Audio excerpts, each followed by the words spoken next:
This has got to be one of my favorite times of the year where it's rainy season, the place is nice and cloudy, the city looks a lot greener and the flowers are blooming, and it is also Valentine's Day. The perfect day to gift your loved ones with some flowers. Oh, it's been cold and rainy these past few weeks, so maybe a warm embrace? I'm just saying. Hello everyone, my name is Lydia Ali. Hope your week is going great and welcome to a brand new episode of Haus Home.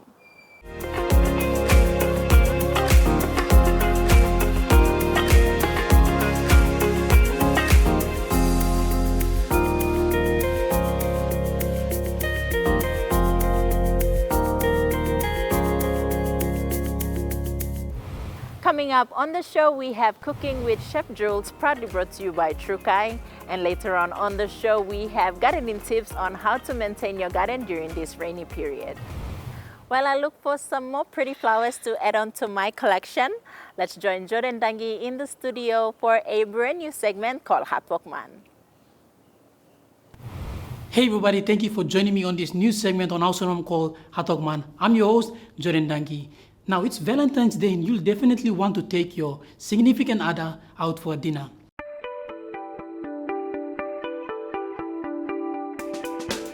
You might be wondering what to wear or how you will dress. I have 3 basic tie knots that I will show you. Now before we go into the tie knots, I have 3 specific rules that I follow when I wear a tie. Here's the 3 rules. Rule number 1, collar types. The pointed collar are best suited for slim ties that has a smaller knot. Spread collar are usually worn by medium-sized tie with medium-sized knot. Wide spread collars are best worn by larger tie with larger knot. Rule number 2, the tie's width should match the lapel size of the suit. Reason being, if the tie's width is too big or too small, it will seem out of proportion. Rule number 3, color contrast. You want a tie that is bright in color and stands out. You may prefer a lighter color, which is fashionable but not formal. Okay, enough with the rules, let's get straight into it. I'm going to show you 3 different ways of tying a tie. The first one is 4-in-hand. The 4-in-hand tie is perfect for pointed collars and smaller lapels. Step 1, make sure the wider hand is longer than the thinner hand. Step number 2, take the wider end and cross it over the thinner end. Bring it under and behind. Step number 3, cross it front again, create in a loop.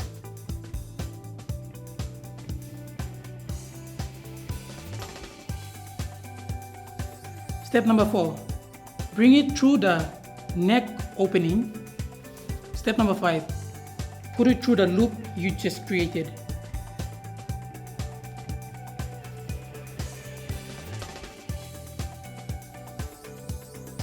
Pull until the knot takes its form.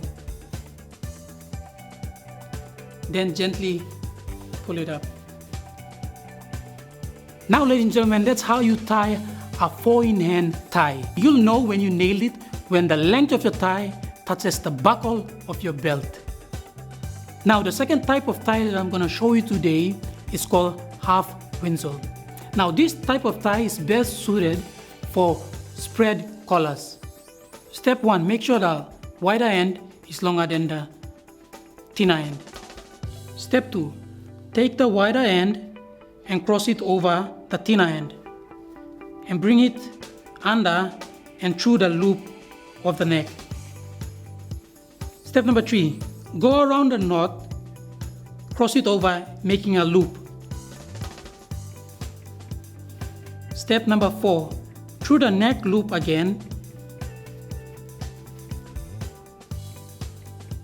and bring it through the loop that you just created.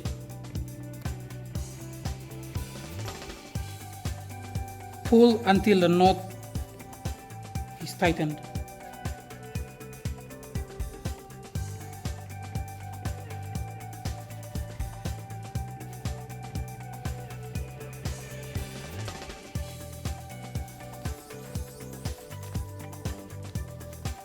And there you go, gents, that's how you tie a half windsole tie. Now, as I mentioned earlier, the half windsole tie is best suited for widespread collar shirts. Now, the third way to tie a tie, which I'll show you, is called full windsole. The full windsole is particularly worn with a widespread collar. Step 1. Make the wider end longer than the thinner end. Step 2. Take the wide end and cross it over the thinner end and bring it under and through the neck loop. Step 3. Take the wider end, go around the knot and into the neck loop again. Step 4. Take the wider end and cross it over, making a loop. Step 5. Through the neck loop again and through the loop we just created.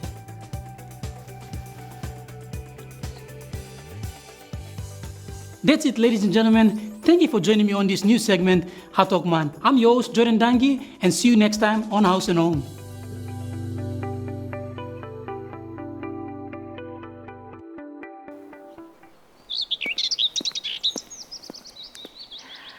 Thank you, Jordan. I have to say those are some really sleek ways on how to tie a tie. We'll go for a short breather and be back on the other side with more.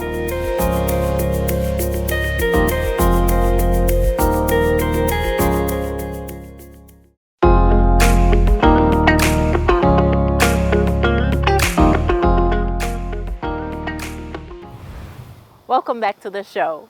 Now, we've all made plans with our significant other for this Valentine's Day.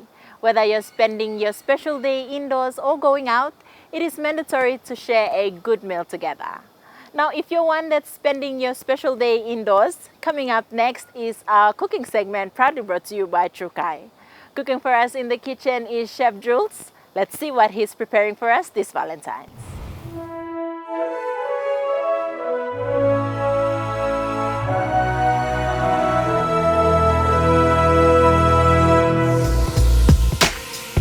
Some call it madness, but I call it love. Love is definitely in the air, and we all know that the best way to anyone's heart is through their stomach. If you're wondering what is that perfect gift for your Valentine, I've got an unbeatable one. It's a 5-star home-cooked meal. Here's a 3-course meal using the Trukai Rice that is guaranteed to impress your Valentine. I love you begins with I and ends with you. Just like this dish, I'm going to be making for you a beautiful bacon, alpa, parmesan arancini balls using the amazing Trukai brown rice just for you.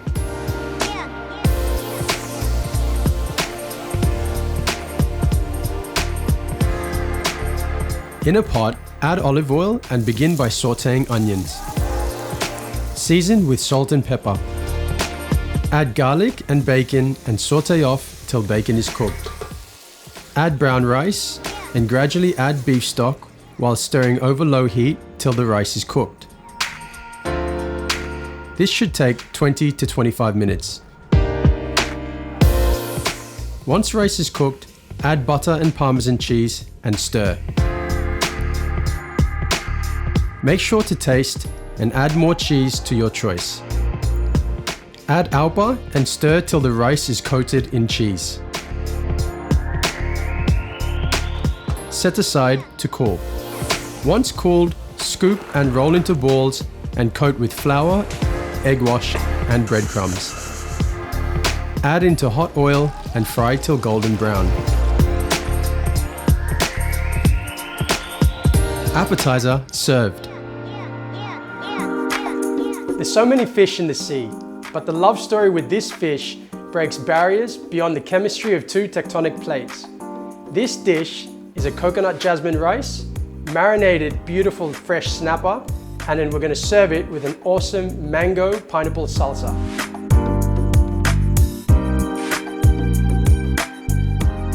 Let's get started with the rice.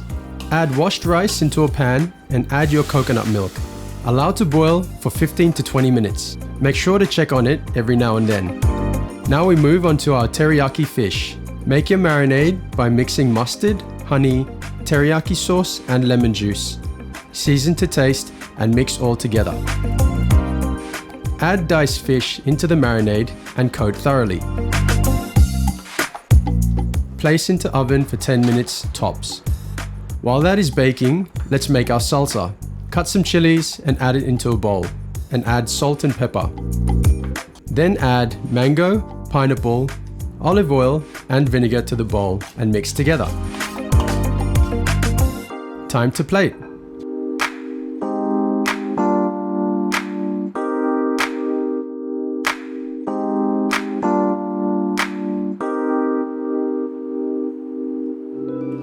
Love is always sweet when you have a healthy balance of spice and cream to set the mood for the evening. Let's get cooking. This is an awesome caramel rice bake.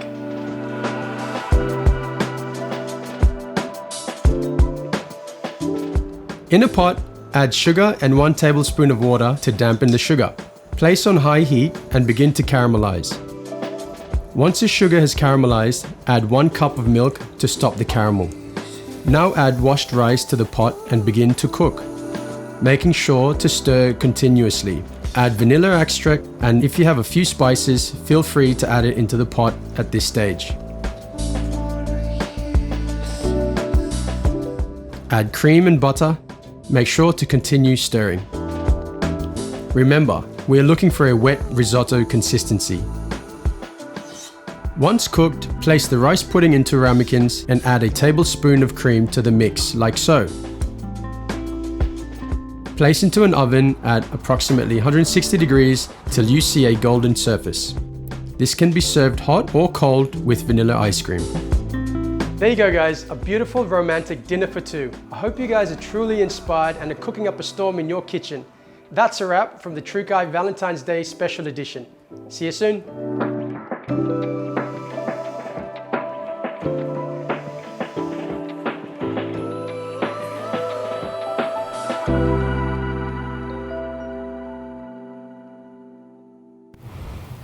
What a mouth-watering 3-course dish to prepare for Valentine's Day. Very easy and affordable to make, all thanks to Trukai and of course our talented chef. You're watching Haus Home. Stay with us, we'll be right back.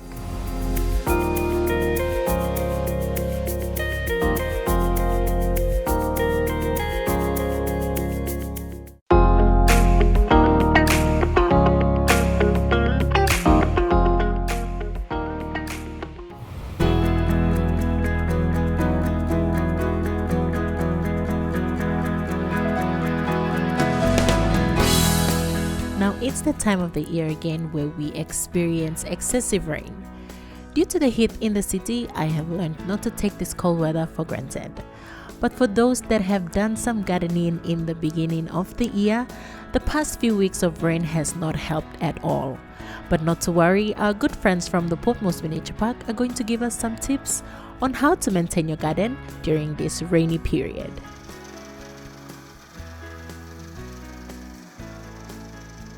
A common mistake we tend to make is forgetting about our gardens during the rainy season. We wrongly assume that the rainy season is where all plants go dormant. A garden requires maintenance all year round, and the effort you put in the rainy months will go a long way. We are here at the Portmos Miniature Park to get some tips on how you can maintain your garden during this rainy period. Tip number 1, take care of your lawn. Maintaining your lawn in the rainy season will make sure it is lush and green in the growing season. During the rain, your lawn soil is at risk of becoming compacted, which means water won't be able to reach the root of your lawn and can potentially pool. Keep an eye out for weeds in your lawn as well. A key tip to ensure that weeds don't return is by removing them after it rains. Tip number 2, get mulching. To prevent weeds from popping up in your garden, try mulching in the rainy season. This action can also help the soil. Try to use organic mulch to help feed your garden beds when it breaks down over time.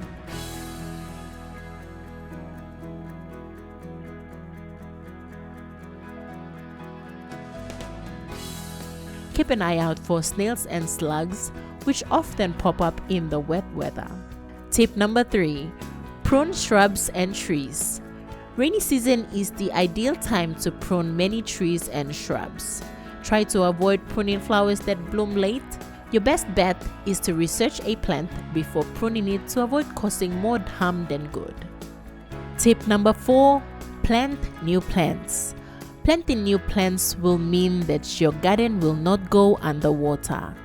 When planting new plants, select an area with a decent amount of rain and sun, as your plants still need some warmth to germinate, grow, and thrive. And tip number 5. Add some color to your garden. Planting plants in pots will add beauty to your garden. Several plants flower in cold and can be found at nurseries. Plant them carefully in sunny spots and keep them watered and fertilized. Wherever you live, there are always steps that you can take to maintain your garden during this rainy season. Taken now, these steps will not only help your garden run more smoothly during the sunny season, they can also improve your yields over the long term.